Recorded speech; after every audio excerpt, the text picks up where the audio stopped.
तो class 10th के MP board के सभी विद्यार्थियों की होने वाली बल्ले बल्ले, क्योंकि देख लीजिए 100% गारंटेड, 100% गारंटेड आपके जिले का रियल क्वेश्चन पेपर। ठीक है, हर जिले का रियल क्वेश्चन पेपर मिलेगा, कोई घबराने की जरूरत नहीं है। चलिए आराम से शुरू करते हैं। इससे पहले एक पेपर और डाला, बस 2 पेपर है। ऑल एमपी में 2 पेपर बहुत ही ज्यादा वायरल हो रहे हैं, तो इनको जरूर कवर करिएगा और चैनल पर एक्टिव रहिएगा। जैसे कोई नई अपडेट आती है बिल्कुल तुरंत डाल दूंगा। ठीक है, अब की बार 90 पार। ठीक है, चलिए शुरू करते हैं। भारत में वन्य जीव सुरक्षा अधिनियम कब पारित हुआ? देखिए 1972 में वन्य जीव सुरक्षा अधिनियम पारित हुआ था। 1804 की जो नागरिक संहिता है ना, उसको किस नाम से जाना जाता है? तो 1804 की जो नागरिक संहिता उसे नेपोलियन संहिता के नाम से जाना जाता है। बच्चों ये वार्षिक परीक्षा के लिए भी इंपॉर्टेंट है। ठीक है, ये क्वेश्चन जो है ना, ये आपको प्रिपेयर करने में मदद करेंगे, तो जरूर ध्यान से समझिए और शांति से। राष्ट्रीय को चित्रों के माध्यम से दर्शाने वाला कौन था? फ्रेडरिक सारियू। और इसका एक पेपर में एग्जाम में 100% पूछता है वार्षिक में कि फ्रेडरिक सारियू ने जो है कितने चित्रों की एक श्रृंखला बनाई थी? तो इसने 4 चित्रों की एक श्रृंखला बनाई थी। ध्यान रखिएगा, कितने? 4 चित्रों की। ठीक है भैया। भारतीय संविधान के विषयों की कितनी सूचियां दी गई है? तो भारतीय संविधान में विषय की जो सूचियां है वो है 3। ठीक है, कितनी सूचियां है? 3 सूचियां है ना। चलिए आगे बढ़ते हैं और अगला देखते हैं क्या बोल रहा है। अश्वेत शक्ति आंदोलन किस वर्ष उभरा? 1966 में। एकदम राइट ऑप्शन रहेगा। कृषि क्षेत्र को निम्नलिखित में सम्मिलित है। तो देखिए कृषि जो क्षेत्र है ना, वो प्राथमिक के अंतर्गत आता है। द्वितीयक के अंतर्गत कौन आता है? आपका उद्योग, धंधा पानी। और तृतीयक के अंतर्गत आता है आपका सेवा क्षेत्र, जैसे डॉक्टर हो गया, वकील हो गया, ये। ठीक है, तो पहला प्राथमिक आ गया खेतीबाड़ी, दूसरा गया उद्योग, तीसरा जो है वो आपका किस में जाएगा? समझदार है, डॉक्टर वकील सेवा क्षेत्र में। बच्चों मैं आपको 6 सेट प्रोवाइड कराऊंगा वार्षिक परीक्षा के लिए, 6 सेट विथ सॉल्यूशन। जो बच्चे गए साल अपने पास से 10th पढ़े हैं वार्षिक, देखो त्रैमासिक एक ऐसी चीज है कि इसमें क्या है, मन चाहे जहां से उठा के प्रश्न पूछ लेता है। थोड़ा समझिए, आप भी समझदार है। त्रैमासिक में बच्चों क्या होता है, मन चाहे जहां से पेपर उठा के पूछ लेता है। अब हर जिलों में अलग अलग तरह के प्रश्न पत्र आ रहे हैं, तो अधिकतर जिलों में नहीं फंस पा रहा है। मैं भी समझता हूँ इतनी चीजों को, और ये वास्तविक भी है। लेकिन वार्षिक परीक्षा के लिए मैं जवाबदारी ले लूं, जो 6 सेट बताऊंगा बेटा उसमें से पूरे आएंगे। ठीक है, आप भले अलग से तैयारी करना, पर इन 6 सेटों को आप क्या करना, मोस्ट इंपोर्टेंट समझ के तैयारी करना है। ठीक है, कोई रियल क्वेश्चन पेपर के नहीं रहेंगे, लेकिन देखिए अनुभव है हमारा, जो हर साल कोचिंग में पढ़ाते हैं, जो बच्चों को कोचिंग में प्रोवाइड कराएंगे वही चीजें आपको देंगे, कोई अलग से चीजें नहीं है ना। तो उद्देश्य यही है कि देखिए कोई भी टीचर जो है ऐसा नहीं चाहता कि उसके पास पढ़ने वाला विद्यार्थी कमजोर रहे। तो आपको समझदार है, मेरी भी इच्छा ये नहीं है कि आप कमजोर रहे। मेहनत करिएगा, खूब पढ़िएगा, 6 मॉडल पेपर करेंगे और चैप्टर के अकॉर्डिंग भी आईएमपी क्वेश्चन आपको प्रोवाइड कराऊंगा। ठीक है, तो चैनल पर पहली बार हो तो देख लेना, आप आराम से सब्सक्राइब कर लेना जमे तो। ठीक है, कि लायक है अपना लायक इंसान, तो बिल्कुल सब्सक्राइब कर लो और एक बार जरूर जरूर वो 6 मॉडल पेपर जरूर करना है। श्रृंखला 1 अक्टूबर से चालू होगी। चलिए, वे संसाधन जो निर्जीव वस्तुओं के बने होते हैं, जो निर्जीव वस्तुओं के बने होते हैं उन्हें कहते हैं अपन अजैव। उन्हें क्या कहते हैं? अजैव संसाधन कहते हैं। मार्च 1919 में बंबई में एक खिलाफत समिति का गठन किया। किसका किया गया था? खिलाफत। कौन सी समिति थी वो? खिलाफत समिति थी। बेल्जियम यूरोप का एक छोटा सा देश है। किसका है? यूरोप का। तो यहां पर लिख देते अपन यूरोप। ठीक है भैया। अर्थव्यवस्था का कितने क्षेत्रों में विभाजन किया गया? 3। अर्थव्यवस्था को कितने क्षेत्रों में विभाजन किया? 3। क्यों? क्योंकि प्राथमिक क्षेत्र, द्वितीय क्षेत्र, तृतीय क्षेत्र, याद है आपको खुद ही। ठीक है, तो ये अर्थव्यवस्था के ही क्षेत्र है। स्व सहायता समूह में अधिकतम सदस्यों की जो संख्या है, वो सदस्यों की संख्या अधिकतम कितनी होती है? स्व सहायता समूह में अधिकतम सदस्यों की संख्या होती है 20। रोलेट अधिनियम, रोलेट अधिनियम जो हुआ था अप्रैल 1919 में लागू हुआ था। अप्रैल 1919 में। इसे काला कानून के नाम से भी जाना जाता है। इसमें क्या क्या घटना हुई थी मैंने एक सेपरेट वीडियो बता दिया है रोलेट एक्ट का के बारे में, नहीं देखा तो जरूर देख लीजिएगा, उसमें पूरी चीज जानकारी मिल जाएगी आपको। ठीक है बच्चों, इसके बाद में अपन बात करें तो यहां से देखते हैं रियो डी जनेरो, सही जोड़ी, रियो डी जनेरो, इसका मिलान क्या होगा आपका?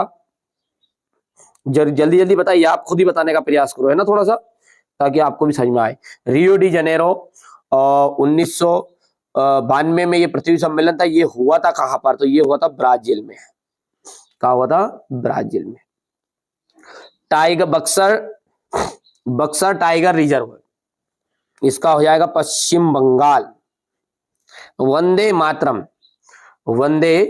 मातरम का आपका आ जाएगा बंकिम चंद्र चट्टोपाध्याय, ठीक है। और संघीय शासन व्यवस्था जो है, वो संघीय शासन व्यवस्था जो है बेटा, वो आपकी बेल्जियम में है। किसमें है? बेल्जियम में। यहां से इसका बेल्जियम आ जाएगा, ठीक है। महिला साक्षरता दर, तो महिला साक्षरता दर का आपको देख सकते हैं, यहां से आप देखेंगे महिला साक्षरता दर तो 54%। कितनी है? 54%, 54%। थोड़ा सा छोटा कर दूं तो यहां से महिला साक्षरता दर है ये आपकी 54%। और अंतिम जो है वो क्या है हमारा? रिजर्व बैंक ऑफ इंडिया, तो बैंकों का बैंक। आगे बढ़ते हैं और अगला देखते हैं। यहां पर है अपना ए सत्य और असत्य। लेटेराइट मृदा अधिकतर गहरी तथा अम्लीय होती है। लेटेराइट जो मृदा है अधिकतर गहरी और अम्लीय होती है, तो बिल्कुल सत्य बात है। 1952 में नदी घाट परियोजना के कारण वन क्षेत्रों को साफ करना पड़ता है, तो ये बात बिल्कुल सत्य बात है। 1805 में फ्रांस की क्रांति हुई थी, ये बात बेटा असत्य है। भारतीय संघ की कई इकाइयों में बहुत ही कम अधिकार है। चौथा जो है ये आपका सत्य रहने वाला है। कृषि प्राथमिक क्षेत्रों के अंतर्गत आती है, जो खेती बाड़ी है वो प्राथमिक क्षेत्रों के अंतर्गत आती है, बिल्कुल सत्य बात है। 2011 की जनगणना के अनुसार पुरुषों की साक्षरता दर 74% थी, तो ये गलत है, ठीक है भैया, इतनी ध्यान रहेगी आपको। ये सत्य सत्य बता दी मैंने। आगे बढ़ते हैं, एक वाक्य में उत्तर है। नवीन जलोढ़क मिट्टी का स्थानीय नाम बताइए। खादर बोलते हैं नई को, और पुरानी को बोलते हैं भागर। साइमन कमीशन कब भारत पहुंचा? तो साइमन कमीशन जो भारत है ना 1928 में पहुंचा था, 1928 में। 2011 की जनगणना के अनुसार भारत में साक्षरता दर थी 73%। ध्यान रखना है, तो ये प्रश्न देखो रिपीट हो गया बेटा, यहाँ पर 76% था और ये 73%, ठीक है। देखो ध्यान से, भारत में स्थानीय शासन के लिए कितने लोग चुने जाते हैं? भारत में स्थानीय शासन के लिए जो है 36 लाख लोग। कितने लाख? 36 लाख। तो ये चौथा जो है इसका आंसर यहां पर मैं लिख देता हूं, 36 लाख।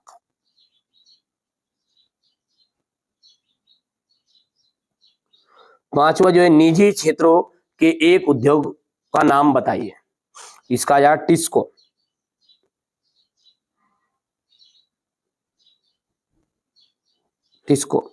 भारत में केंद्रीय सरकार की तरफ से करेंसी नोट जारी कौन करता है? तो भारतीय रिजर्व बैंक। ये लास्ट का जाएगा भारतीय रिजर्व बैंक, याद रख लोगे, ठीक है, भारतीय रिजर्व बैंक। चलिए, तो ये चीज आपको समझ में भी आ गई होगी। आगे बढ़ते हैं और अगला देखते हैं। तो यहां पर हमारा है क्वेश्चन नंबर 6 कि भारत में पाई जाने वाली मिट्टियों के नाम बताइए। सभी जानते हैं, ठीक है, 6 तरह की मिट्टी भारत में पाई जाती है। जलोढ़, काली, लेटेराइट, लाल, पीली, मरुस्थली, और ठीक है, तो ये आप काली, ये सारी मिट्टियां आप आराम से कर सकते हैं। मृदा अपरदन किसे कहते हैं? देखो, मृदा अपरदन बच्चों उसे कहते हैं जब मिट्टी का कटाव या बहाव हो जाता है, ठीक है। मृदा का कटाव या बहाव ही क्या कहलाता है? मृदा अपरदन कहलाता है। संसाधन से क्या आशय है? हर एक बच्चे जानते हैं, वैसे ये चीजें आप सर्च करोगे ना तो बिल्कुल चैनल पर मिल जाएगी। चैनल का नाम बोल देना आगे, ठीक है, मिल जाएगा पूरे का पूरा क्वेश्चन। संसाधन से आप क्या समझते हैं? संसाधन का मतलब होता है कि वे सभी वस्तुएं जो हमारे दैनिक जीवन के लिए उपयोगी हो, वो सारी की सारी वस्तुएं क्या कहलाती है? अपनी संसाधन कहलाती है। संरक्षण, मृदा संरक्षण किसे कहते हैं? मिट्टी के अपरदन या कटाव को रोकना ही मृदा संरक्षण कहलाता है। बहुत ही सिंपल क्वेश्चन, ये मैंने पढ़ा दिए हैं, यदि आप सर्च करोगे तो मिल जाएगा आपको, है ना। ये क्वेश्चन नंबर 9, फ्रेडरिक सारियो कौन था? रोलेट एक्ट क्या था? पूरा सॉल्यूशन मिलेगा आपको चैनल पर इसका। अधिकार क्षेत्र गठबंधन सरकार, ठीक है, यहां से अपन देखते हैं। तो ये क्वेश्चन नंबर आपका 12 देख सकते हैं। एग्रो अमेरिकी कौन थे? अमेरिकी समाज में कोई 2 सामाजिक विभाजन, पारिवारिक कानून क्या था? सेवा क्षेत्र, अल्प बेरोजगारी, वस्तु विनिमय, मुद्रा क्या है? जल दुर्लभता क्या है, अलवणीय जल हमें कहाँ से प्राप्त होता है, नवीकरणीय योग्य और अनवीनीकरणीय योग्य संसाधन को स्पष्ट कीजिए, बांगर खादर मृदाओं के बीच अंतर, सत्याग्रह के विचार पर क्या मतलब है, जलियांवाला बाग हत्याकांड पर संक्षिप्त टिप्पणी, एकात्मक शासन का अर्थ बताइए, संघीय व्यवस्था की महत्वपूर्ण विशेषताएं, सांप्रदायिकता क्या है, नारीवाद आंदोलन। यहाँ से देख सकते हैं वन पर्यावरण का महत्वपूर्ण अंग है, जैव विविधता। ये तो पता ही नहीं, ये क्वेश्चन तो वार्षिक के लिए आता भी है, ये विविधता वाला तो है ना, आप जरूर जरूर कर लेना इसको तो, ठीक है।